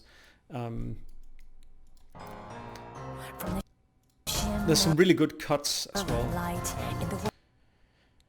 Again, actually, if I may say something, because we're gonna make a proper game trailer right now. I was actually about to start it today, so when I figured out the actual date for this workshop was today, it was just like brilliant. So if you have any kind of, also feedback on how we can take this further and maybe include gameplay, that kind of stuff, just all of that would be major appreciated. So none of this is gameplay? None of it. Okay, I thought that like some kind of adventure type. All right, so yeah. It depends on what you want to tell. So if the game is a what type of game is it? It is a visual novel. Okay, then I don't think you need to show much gameplay, because there is not. Gameplay is great if you can portray certain player actions. Like for instance, if you show a trailer for a strategy game, like Command and Conquer. Here's a guy selecting tanks, clicking somewhere, they blow something up. Cool. First person shooter. Here's someone shooting something. So when you can put yourself in the seat of the player and what they're doing, gameplay is great. If the game is more about like the story and visual storytelling and so on, then something like this is much better. The animations and everything are great. I would probably pick another font and avoid having like text above areas where dark text on top of dark backgrounds and so on.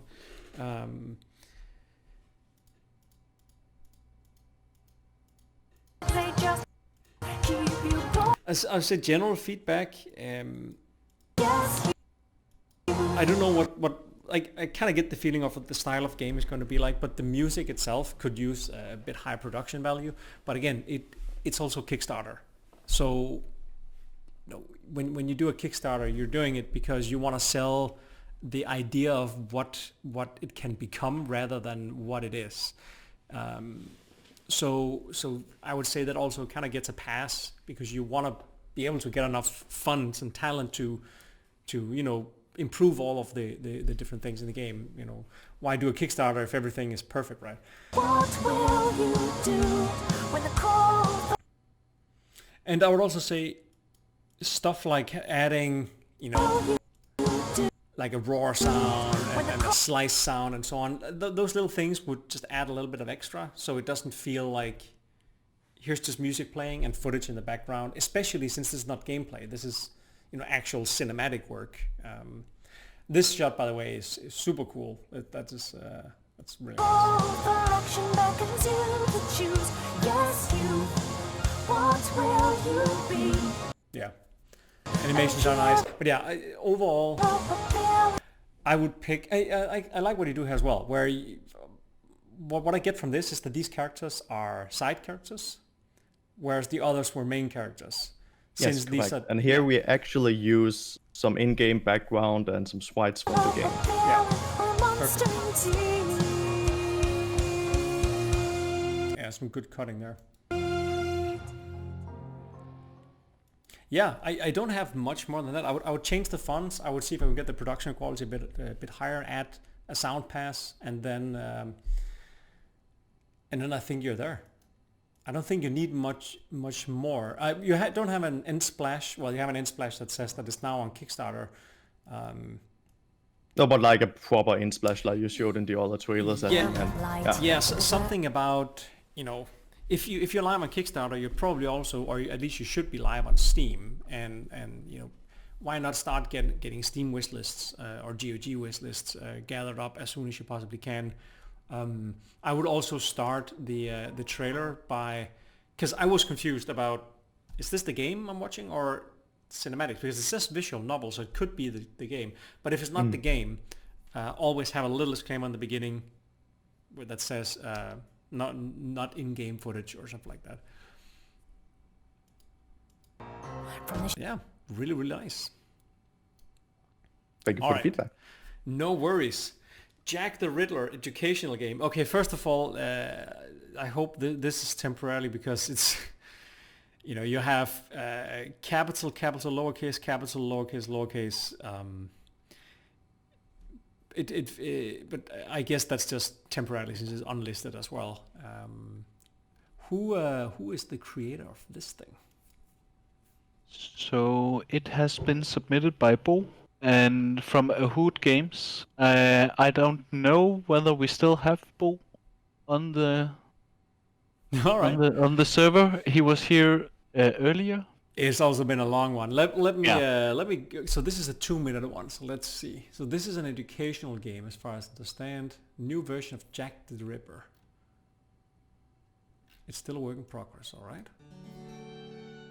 London, once the crown jewel of the British Empire. Now, the proud city of the past.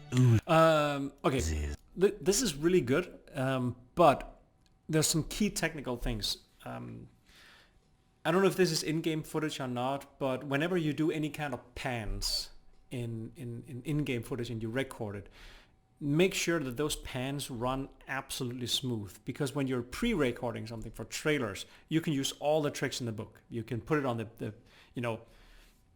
the craziest spec machines to make it run as fast as possible. You can turn up all the graphics. You can do all these things, but right here, these pans just have these jitters. Jitter as the camera goes down, or as these panels, I guess, go up. And those are things that are relatively easy to fix. But what it tells me as a gamer is that this is unoptimized if it's an actual game. City of the past oozes of decay. But the visuals and the sound and music build-up is really nice. Infested, stinking, unclean, an evil spreading like gangrene, slowly choking. Again, sound pass, like here it would be awesome to have some kind of like wind whoosh and some distant screams and, you know, perfect opportunity to create a little shock effect like the second that these two turn into this. So yeah, choking the righteous and the pure. That thing right there it's a bit hard to understand what's happening. And the pure. Like from the others, it's clearly a camera. Like the camera is moving towards these, and the camera is rotating a little bit. It's kind of twisted. But then you have this nun, which is just floating around, like you know, it looks like it's cardboard on a stick. Pure. The streets of London are... And then there's like a little quick cut at the end that just looks like, I think it looks a bit like a little mistake. The streets of London are swarming with foul-smelling filth. Again, this is a bit about context. You know, you have the nun, and then the voice starts saying this: the streets of London, and then you have the streets of London character that appears swarming really quick, and then the context of what the character is saying appears, which is, you know, the rats. With foul-smelling filth, simply begging the rain to sweep them away. Like, see, this seems like the actual cut you're seeing should happen like 5 or 6 seconds earlier. So I would simply cut out this guy, and then right here London you start with the rot. So the streets of London, swarming with you have the rot swarming, but smelling filth, simply begging the rain. And as it says begging the rain, that's where you should be at this shot instead. Because again, the context of what's being said and what's being just seen. Flush them down the sewers from where they came. Immigrants, prostitutes, destitutes, all in their own way tearing down the nobility of London, brick by brick. That's a nice transition, brick by brick, and you see bricks come up as a transition. The ancient beast below will cleanse the decadent streets of London. All the wickedness will be washed away. All the sin burn. Just a quick little note. The voice used here is clipping. A good trick, so it can be clipping for many different reasons, but it sounds like a professional voice actor. So it's mostly clipping because the voice has been turned up inside Premiere. For those who don't know what clipping means, is whenever the volume of a sound gets so loud that the limiter is hit, then the sound starts to clip, and then it sounds it begins to sound distorted. So let me just show you a quick little hack that I usually do. So when you have a trailer, by default you should see your limiter over here on the side. So what you can do, so whenever you see this thing here go into red, it hits the limiter. So what you can do if you want to do a quick hack is select all, right click, audio gain, and then you adjust your audio gain by -5 decibel, something like that, for instance, just for starters. It's a quick hack, but it ensures, as you can see here, that your limiter is below red. See, for this trailer here, the full one doesn't have it, but for this work in progress I showed here in the thing, I also had mine hitting the limiter. But that's the thing you can do at the very end. Just make sure that you essentially bring the volume down of everything. And then if you have stuff that you want to be loud, like a, something like this appearing, bam, then you can go in and say, all right, this is my sound of this thing smashing in. Then you can go in and say, all right, bring this up a little bit. That leaves you enough room to make loud sounds sound loud without them clipping through the limiter, and low sounds sound low. Fred, may I add something? Yes, absolutely, because you're the pro. I'm just the hack. With when you capture Premiere in Discord, the Premiere window specifically, it doesn't show the windows popping up. The limiter is not... oh, yeah, okay. It didn't Yeah. show the pop-ups. And the preview window also like full screens whenever you hit play as well. All right. Let me just quickly... If I do this instead, that should be much better. There we go. So now you can see my whole screen. So as you can see here on the side, this is my limiter. Whenever it hits red, it's essentially when you have clipping. So the hack would be, Control A, select all, right click, audio gain, and then you can do -5, for instance, which takes all of the sounds in the entire video and brings them down by 5 decibel. But now the limiter is below clipping. And then you can go in and say, you know what, I want this sound here to be extra loud. So you can go in and bring it up like this, or you can, increase it again by audio gain by, say, want to increase it by 3. But as long as you make sure it doesn't hit the limiter. You can see here it actually hits the limiter. And when you look at the sound, you're thinking, oh, but when the actual sound wave hits the top, it should be red, but it doesn't. But it's a culmination of all the different sounds you have playing at the same time. So you can have a lot of low volume sounds stacked on top of each other that then creates this very loud sound that will then again hit the limiter and make the sound distorted and clip. All right, let's go back to Jack the Ripper. And then... And it usually happens when you say loud things in a microphone as well. Superior city will rise from the fiery ashes. That's cool. You have rise, fiery ashes. London must be purged.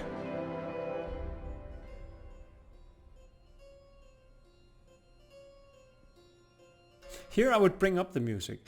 Again, whenever you have voice in a game or in a trailer, a good idea is always to lower the music whenever the voice comes in and then rise it slowly when there's no voice in there. Especially if you have longer stretches of time where there are no voices. That's a good time to kind of raise it up, especially right here. Evening, detectives. I come here on behalf of an anonymous, very wealthy gentleman, willing to pay lots of cash for this case, and a more than handsome reward if you manage to solve it. All you have to do is figure this mystery box out. The bloke told me it belonged to an evil secret order, and solving it might stop them in their evil plan. He sounded serious. What do you say? Pretty cool. I would say the trailer is of course missing. It says work in progress, obviously, but it's actually really, really good. I would again at the end make sure you add a splash screen telling the players what did they just watch. It says educational game. Make sure that that's actually mentioned that this is an educational game. When is it coming out? Where is it from? Where can you get it? Where can you wishlist it? Whenever you do anything, especially this is more SoMe related, but whenever you put a trailer anywhere, the first link should always be wishlist on Steam if it's a PC game. Whatever is the equivalent of that on a mobile phone, because you're gonna rank up those wish lists. So when you release more trailers, you get more wish lists, and when you release the game, you sell a lot of copies. But yeah, that is all I had. Are there any questions from anyone?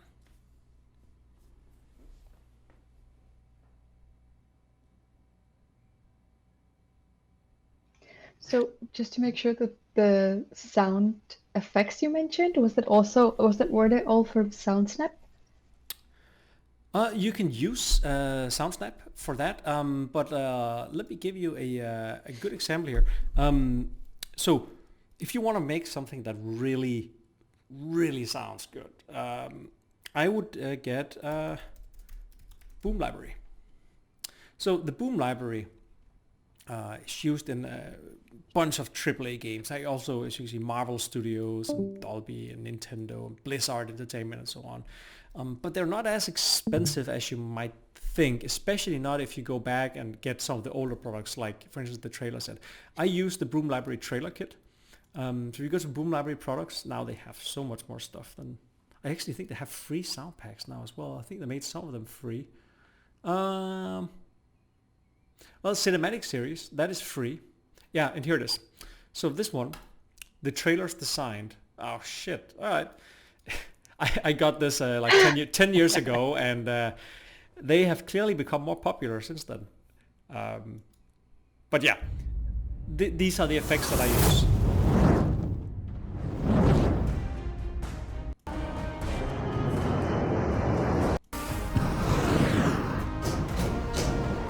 Oh, this is like a making of thing. All right. Oh, here you can hear.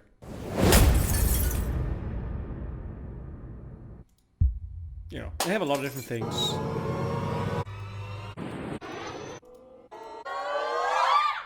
A lot of really, really cool stuff you can. But Boom Library is what I use for everything we do. But there's a lot of different trailer kits you can download. I think there's also a cinematic series here that you can get for free. Yeah, 142 royalty-free sounds. These are cinematic sounds. So I wonder what. Yeah, cinematic trailers designed contains sound from. Yeah, actually, I would get this.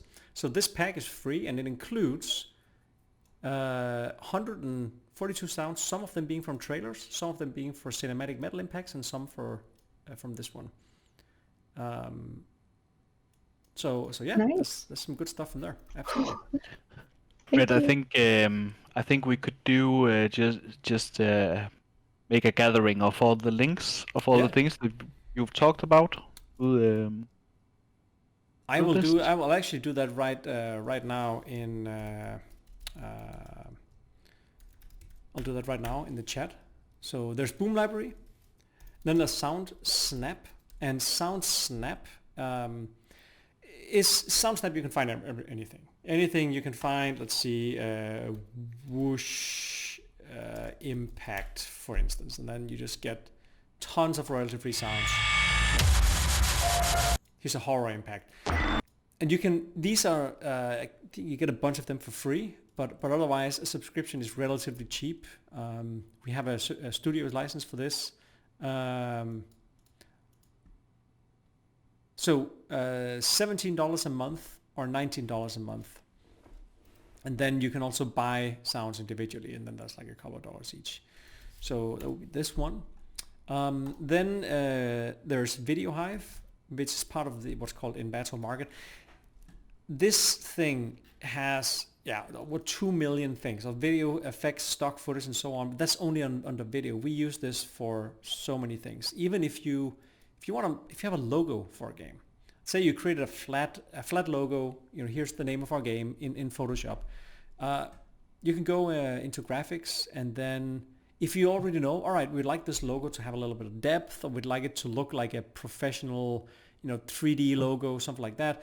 In here, you can again find Photoshop files.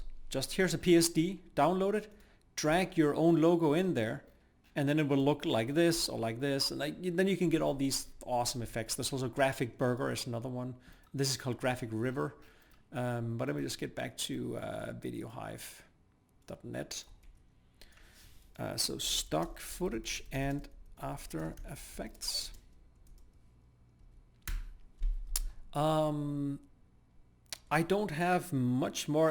Red Eyes Green Dragon can probably pop in a bunch of different resources as well that you guys can use. I was thinking of that actually. I have some.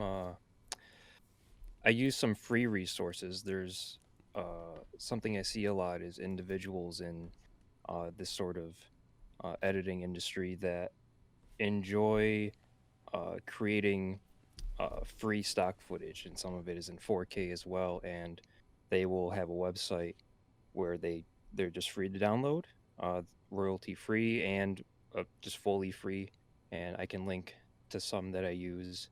You just gotta, if you use it in a commercial project, they might ask of credit or anything like that. If you look hard enough anywhere, you can really, you can find like free sound effects as well.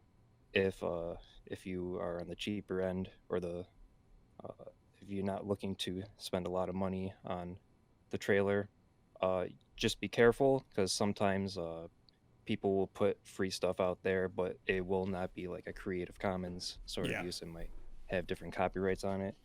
I use a lot of freesound.org stuff, but the copyrights shift on those according from person to person. Absolutely. Everything you get off of Boom Library, SoundSnap, and so on, all of that stuff when you buy individual sounds and so on, and also everything on Graphic River and Video Hive, that also includes a commercial license for all of them. But yeah, really good resource as well.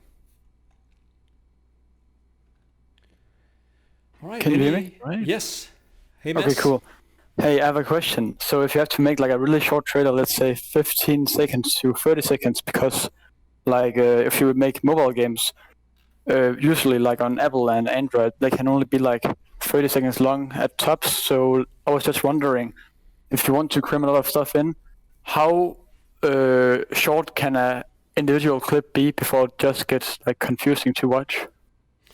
It depends on what the clip is about. Like, so a few different examples. If a clip is if a clip is someone getting like an action happening, like getting shot, punched, breaking a door down, stuff like we do a lot in our games, you can cut those down to less than half a second because it doesn't require more to understand what's happening. It's the same whenever you see in movies, whenever you see a fight scene happening, you can do a lot of cuts because you'll understand what's happening. Whenever you see a romantic scene happening, you want to do long cuts because, the complete opposite. So it depends on your game. I understand why it's 15 seconds, mostly because most of the games that you have on mobile platforms are for a different audience, but also when you're scrolling through a phone, you want to have some kind of limit so you don't sit and rest on a video for 5 or 6 minutes sometimes if you have very long trailers. So I would say when you have a mobile phone, the only thing you care about is what does this game look like how does it play. So I would just fade in gameplay and use it as B-roll rather than using as a trailer. But we don't have much mobile experience. Like we try and make our game trailers like you'd make movie trailers and trailers for other media, but not necessarily mobile, where there's a limit on the amount of time you have.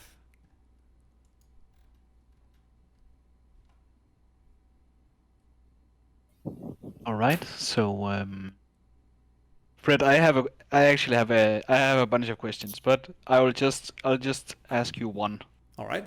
So when do you usually start working on the trailer for a game? Considering how far is the game when you start working on the trailer? It depends on what the purpose is. If you're making an announcement, like a reveal trailer, to show the first footage of the game, there's usually a conflict between when is that content finished enough that will look the prettiest, and of course it's always on the last day. It's always the day that we announce. It's as much ready as can be.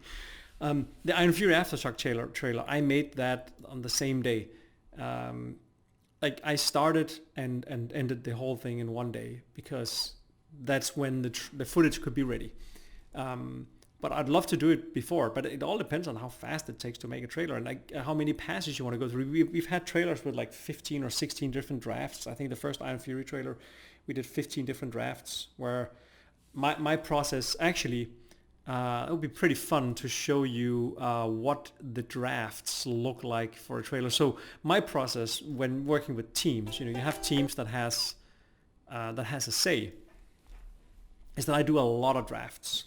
So let me show you, if we go back to some old drafts of some of the first Iron Fury trailers. Actually, let's go back a bit more. We want some of the very first stuff. Okay, I think this is a good time. All right, so yeah. So the first draft I usually do is often you can call it a blog out of the trailer. So it's usually, let's just see here, do I even have, this was actually a really bad example of a draft. But yeah, I usually do a draft where I only have the music and then I have text on the screen that says gameplay footage, text here, gameplay here, text here, logo splash here, and then it's just the music. And then I use that to kind of create all the cuts, just as a way to show everyone, all right, this is the music I'm going to use. This is where I plan on putting all of our shots. Do all of you like that, and does it fit within what it is we're trying to do? And then I slowly fill out all the blanks. Actually, I think this is mainly because it's on my private account. Like all those draft trailers I usually put on my private account because it's not really, it's gonna be deleted anyways at some point. Yeah, here you can see Iron Maiden trailer draft 1, 2, 3, 4, 5. Let's see if I can find the original one. All right, draft 4, draft 2. All right, let's start here by Iron Maiden trailer draft 2. So it's usually like this. That's how I start.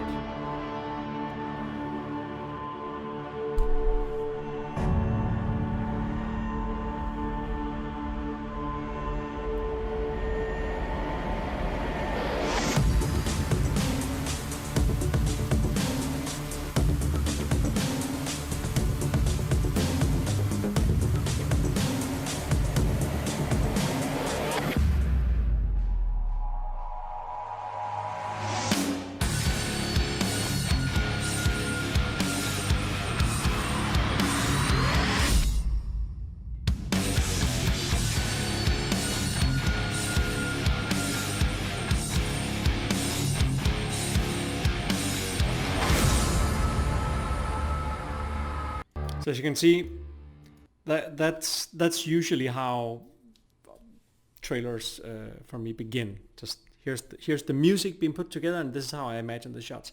And then, following that, draft 3, draft 4, draft 5, we usually get more and more shots in. Still empty shots here and there. You can call it like the alpha version. Maybe I'm missing some shots here and there, and they'll just say missing shot.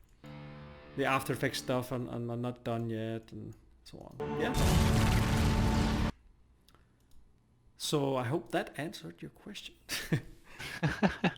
It did, and then some. So I think this is a good time to end it. Don't you agree, Fred?